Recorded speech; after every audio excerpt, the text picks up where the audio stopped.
and a look at its impact on air travel tonight.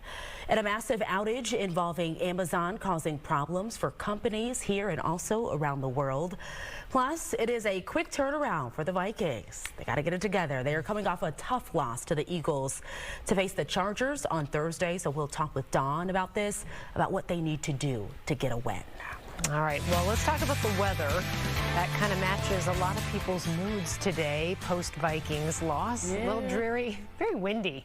Chief Meteorologist Ian Leonard joining us now with a look at our weather on the nines. You know, this morning started out okay. It absolutely was windy, but the wind was from the south and took our high temperature metro specific to 62. I was out with Baxter this morning, and if you were out when that wind was blowing, I mean, the leaves were coming down furious and hard. It was almost like it was snowing leaves.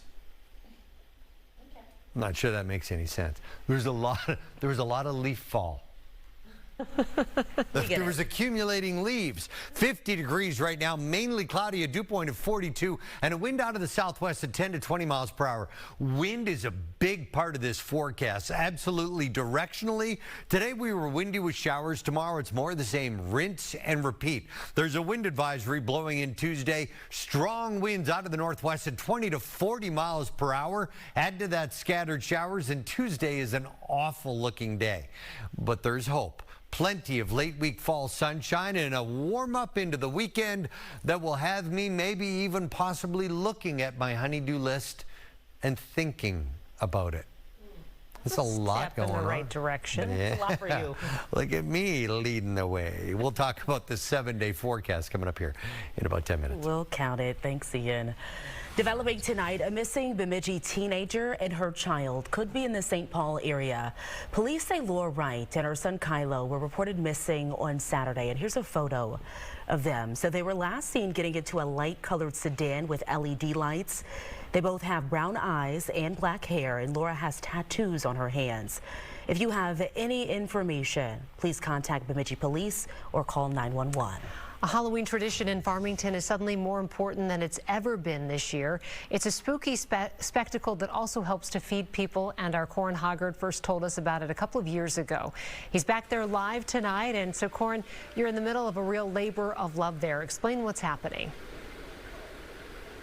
Yeah, Kelsey, every year John Brimacombe puts up all the cemetery fence and then hundreds of these decorations like the Ghostbusters and Training a Dragon and all of this. He obviously loves Halloween, but you know, this is something that he grew when he was married to his wife, Suzanne. She also loved Halloween, and she kind of gave him free rein to do whatever he wanted here, but she's also the one who recommended that he turn this into a food drive. And you know, Suzanne passed away about 6 years ago, but since then John has made the decorations even bigger and the food donations even bigger as a tribute to his late wife Suzanne. Oh, it's beautiful out there, and I know the kids really love to see those inflatables. So how successful is he at collecting food, and where does it go? Yeah, I mean, he's been very successful. You mentioned we told this story a couple of years ago, and after that story aired, he had a record of 3,235 pounds of food that he collected. You know, kids and adults kept coming and making donations. They also brought cash. He eventually brings all that to the Farmington food shelf, and I talked to them about this, and you know, this is a big deal to them. I'll go into more detail about why it's such a big deal to them this year coming up at 6, but you know, John is telling me that, you know, this year he's kind of feeling the same pressures as the food banks and the food shelves. And we're seeing it right now that the donations themselves are down quite a bit. And when I was talking with Karen at the food shelf, she was also saying that the need has increased well beyond what they've got, you know, stocked for. So it does my heart good to know that what little I am doing will help so many other people. Well, John is doing a lot. So, Corin, how do people, is that one of those, like, one of the plants? Or is that a lizard of some kind? I think it's like a little shop of horrors. Yes. It's like a Seymour, right? Yeah, you got to feed him. I know. I was looking for Beetlejuice in there, too. I'm sure people are wondering as they watch this, John has so much passion. How can they help him? Yeah, I mean, he makes it pretty easy. I mean, anybody can come out here and see Audrey. Thank you, Natalie. Not Seymour. Seymour's the one who feeds Audrey. But you can see all the decorations. It's free to do that. But if you're so inclined to leave a donation and help out the food bank, here it is right between some gravestones. He just makes it very easy. So you just drop off your bags there.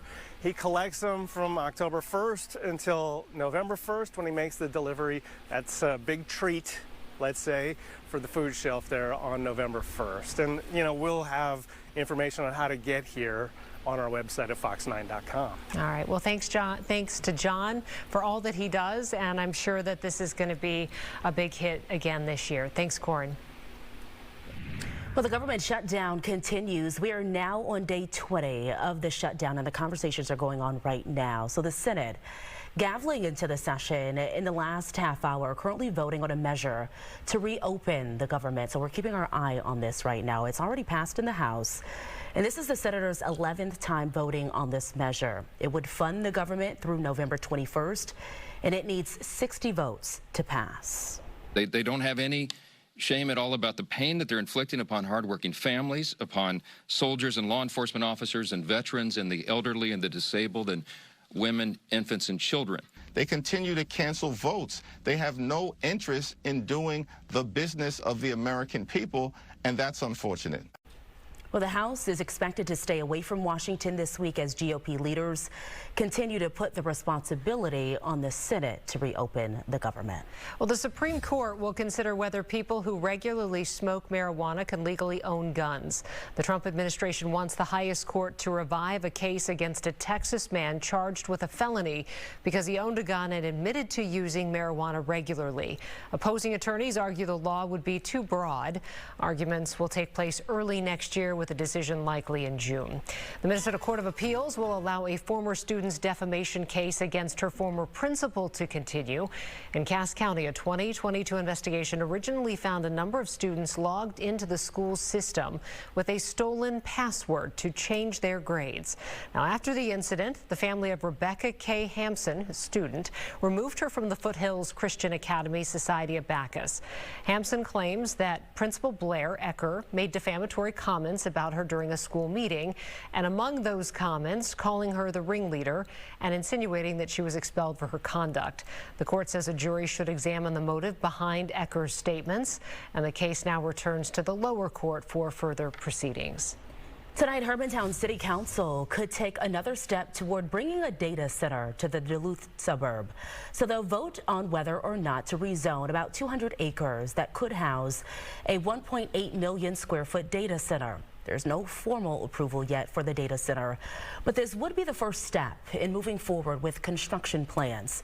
There's been a lot of controversy around this. You've probably seen it. Some residents and at least one St. Louis County commissioner say there hasn't been enough opportunity for people to weigh in. And our Amy Hockert interviewed 2 St. Louis County commissioners last week about this issue. And you can watch those on our website, fox9.com. A major tech outage disrupted online activity all over the world this morning. It was linked to Amazon Web Services, a cloud computing system that forms much of the backbone of the internet. The problem started showing up around midnight, and many major websites and apps stopped working. This is just like Amazon's own website, Zoom, Slack, Venmo, Reddit, and more. Several hours later, AWS said it repaired the issue, but later said it was seeing new reports of connectivity issues in the U.S. It's not yet clear when outages and issues will be fully resolved. Well, a bouncer from Rick's Cabaret in Minneapolis now faces charges after a shooting left a man hospitalized with serious injuries. Police say the incident happened earlier this month outside the club. 30-year-old Andrew Jordan Thompson is charged with second-degree assault. A witness recorded video of a fight between Thompson and the victim. And after the fight, the witness said she and the victim were walking away from the club and Thompson followed them. And that's when she started running and heard 4 gunshots. The victim remains in the hospital tonight. All right, weather on the 9s once again. Let's talk about the rain and wind. And I feel like the shift to fall officially happened Boom. in the last week. Yeah, I had the window cracked. This morning, all you can hear is like the blinds just smacking. Oh, yeah, that's a great thing to wake up to. Yeah. I had the same thing at like 3 in the morning. I'm like, you know, you're fumbling around in the dark and trying to lift the blinds and close. It's not pretty. No, it wasn't good. But yeah, you want to have the window cracked a little bit, right? No. Yeah. But it's just, especially tomorrow. If you're a window cracked kind of person, tomorrow it is going to be howling. I think blinds will be flying. Tomorrow is just like today. Windy with showers. Call it a rinse and repeat kind of day. Deep area of low pressure cycling right here in northern Minnesota. Now watch through the overnight. Start the clock at 10 p.m. Embedded in this flow starting around 3 a.m. and continuing through the morning bus route at the bus stop kind of traffic. By the way, pause. I drove by the bus stop at our neighborhood this morning, and it really wasn't that nice. Man, all the kids were all huddled together wearing shorts and Crocs with no socks and like t-shirts. Yeah. But you know what I've noticed since I've been in, just really quickly, since I've been in Minnesota, it's not just the kids. I see a lot of adults out here with t-shirts and shorts on, and Crocs. And it's way too cold. Crocs too. You know what? It's way too cold for that. Here's the I don't thing. understand it. I don't understand it. It's not up to me, but I just kind of go, Also, why'd you have to lick it to stop the flare? There, I was pausing the weather. Oh, yeah. Okay. Now back to weather. Tomorrow at 8 a.m., some scattered showers at the bus stop. The focus tomorrow is this strong wind out of the northwest, 20 to 40 miles per hour. It is going to be a cloudy, windy, at times wet, and I hesitate to use this word, but miserable kind of day. Tomorrow the showers clear, and eventually there's the clearing of the clouds as we work through the wind advisory tomorrow into plenty of late week fall sunshine. So, yeah, we'll talk about that, leaving the window cracked open a bit, what to wear at the bus stop. And of course, the wind. Oh, tomorrow's garbage day in my neighborhood. Oh, it's one of those days where you're like, where's my garbage can? Yeah. Down the street. Oh, hey, can you send back my garbage can? Roll it on over. Grab your porch decor as well. Yeah. Okay. Can you send back my pumpkins? All of it. Just bring it back. All right. Thanks, Ian. We are still seeing the impacts of the government shutdown on air travel, but things are looking a little better today. So we'll take you live to Denver coming up. And the Vikings are coming off a tough loss to the Eagles. Don Mitchell joining us with the good, the bad, and what needs to change and what can actually stay the same. But first, here's a look at the drive times.